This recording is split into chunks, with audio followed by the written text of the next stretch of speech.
আসসালামু আলাইকুম প্রিয় ভাই বোনেরা, আজ আমরা এখানে একত্রিত হয়েছি একটি পরিবর্তনকে সামনে রেখে। যে পরিবর্তন এই দেশের খেটে খাওয়া মানুষকে নিরাপত্তা দিবে, নিরাপদে ব্যবসা বাণিজ্য, নিরাপদে চাকরি, নিরাপদে রাস্তায় হাঁটার অধিকার দিবে। বাংলাদেশের মানুষ পরিবর্তন চেয়েছে। কোন সে পরিবর্তন? যেই পরিবর্তনের ফলে দেশের সাধারণ মানুষ তাদের সন্তানদের শিক্ষা ব্যবস্থা নিশ্চিত করতে পারবে। বাংলাদেশের মানুষ পরিবর্তন চেয়েছে। কোন সে পরিবর্তন? সেই পরিবর্তন হলো বাংলাদেশের মানুষ যেন তার এবং তার পরিবারের ন্যূনতম চিকিৎসা সুবিধা তারা পায়। প্রিয় ভাই বোনেরা, আজ এই নির্বাচনী জনসভায় দাঁড়িয়ে একটি রাজনৈতিক দল হিসাবে আমরা আমাদের প্রতিদ্বন্দ্বী দল যারাই হোক না কেন, আমরা তাদের সম্পর্কে আপনাদেরকে হয়তো অনেক কথা বলতে পারি, তাদের হয়তো অনেক দোষ ত্রুটি তুলে ধরতে পারি, কিন্তু তাতে কি জনগণের কোনো উপকার হবে?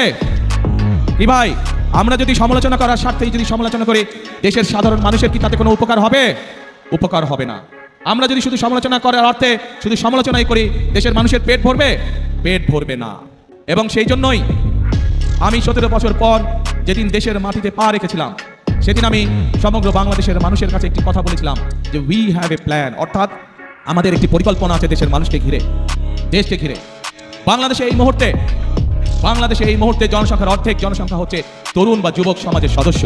এই কোটি কোটি তরুণ যুবক সমাজের সদস্য তারা চায় কর্ম, তারা চায় কাজ, তারা চায় কর্মসংস্থান। এবং সেই জন্যই আমরা বলেছি আপনাদের রায় 12 তারিখে ইনশাল্লাহ আমরা সরকার গঠনে সক্ষম হলে আমরা আমাদের প্রাইমারি শিক্ষা ব্যবস্থা সহ শিক্ষা ব্যবস্থাকে এমন করে গড়ে তুলতে চাই যেখানে আমাদের তরুণ যুবক সদস্যরা, তরুণ সমাজের সদস্যরা শুধু সার্টিফিকেট শিক্ষা ব্যবস্থাই পাবে না, একই সাথে তাদের শিক্ষা ব্যবস্থা এমন হবে যাতে শিক্ষা জীবন শেষে তারা কর্মসংস্থানের ব্যবস্থা সহজেই করে নিতে পারে।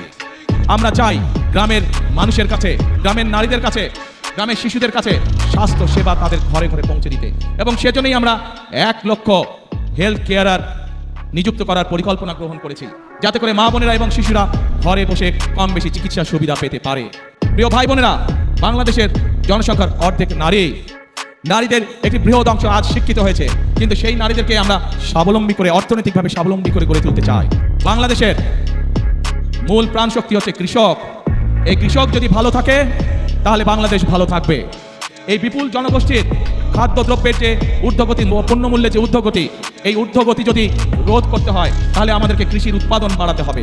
এবং কৃষির উৎপাদন বাড়াতে হলে আমাদেরকে কৃষক ভাইদের পাশে, কৃষানি বোনদের পাশে আমাদেরকে দাঁড়াতে হবে। এবং সেই জন্যই আমরা বলেছি আপনাদের ভোটে ইনশাল্লাহ আগামী 12 তারিখে বিএনপি সরকার গঠনে সক্ষম হলে আমরা ধীরে ধীরে বাংলাদেশের সকল কৃষকের কাছে কৃষক কার্ড নামে একটি কার্ড পৌঁছে দিতে চাই, যে কার্ডের মাধ্যমে কৃষক এবং কৃষানি ভাই বোনেরা তারা ঋণ সুবিধা সহ বিভিন্ন সুবিধা তারা পাবে, যাতে করে আস্তে আস্তে তারা অর্থনৈতিকভাবে স্বাবলম্বী হয়ে উঠতে পারে। সারা বাংলাদেশের একটি বড় সমস্যা, সেটি হচ্ছে জলাবদ্ধতা। সারা বাংলাদেশে খাল, বিল, নদী নালাগুলো বন্ধ হয়ে গিয়েছে।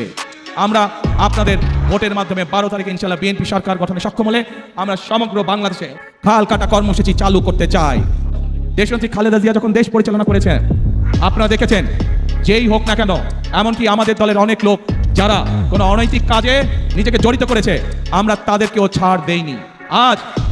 আজ এই দেশের জনগণ, এই দেশের মানুষ যদি বিএনপির পাশে থাকে, ইনশাল্লাহ আগামী দিনে আমরা একইভাবে কঠোর হস্তে দেশের আইন শৃঙ্খলাকে নিয়ন্ত্রণ করব, যাতে দেশের সাধারণ মানুষ, খেটে খাওয়া মানুষ যাতে করে নির্বিঘ্নে জীবিকা নির্বাহ করতে পারে। প্রিয় ভাই বোনেরা, আমরা যতই পরিকল্পনা গ্রহণ করি, আরেকটি বিষয় আছে, যদি সেই বিষয়টিকে আমরা নিয়ন্ত্রণ না করি তাহলে আমাদের কোনো পরিকল্পনা সফল হবে না। কি সেটি? দুর্নীতি। যে কোনো মূল্যে আগামী বিএনপি সরকার দুর্নীতির দুটি চেপে ধরবে। এই দুটি হচ্ছে আমাদের কমিটমেন্ট এই দেশের মানুষের কাছে। আমরা চাই সকলকে নিয়ে আমাদের সেই প্রত্যাশিত বাংলাদেশকে গড়ে তোলার জন্য। সেই পাহাড়ের মানুষ হোক, সেই সমতলের মানুষ হোক, সেই ইসলাম ধর্মের মানুষ হোক, সে অন্য কোনো ধর্মের মানুষ হোক, আমরা সকলকে নিয়ে আমাদের প্রত্যাশিত বাংলাদেশকে গড়ে তুলতে চাই। আপনাদের মাধ্যমে আপনাদের এলাকার লক্ষ কোটি মানুষের কাছে আমি আহ্বান রাখবো, গণতন্ত্রে যারা বিশ্বাস করেন, মানুষের বাক স্বাধীনতায় যারা বিশ্বাস করেন, গণতন্ত্রের স্বাধীনতায় যারা বিশ্বাস করেন, সকলকে আমি আহ্বান জানাবো, ধানের শীষ তথা বিএনপির উপর আস্থা রাখুন। ইনশাল্লাহ ধানের শীষ এবং বিএনপি নির্বাচিত হলে আপনাদেরকে সাথে নিয়ে, এই দেশের খেটে খাওয়া মানুষকে সাথে নিয়ে বিএনপি তাদের প্রত্যাশিত বাংলাদেশ গড়ে তোলার কাজে হাত দেবে ইনশাল্লাহ। প্রিয় ভাই বোনেরা, সেজন্যই আমি সবসময় একটি কথা বলে থাকি, করব কাজ, গড়ব দেশ, সবার আগে বাংলাদেশ।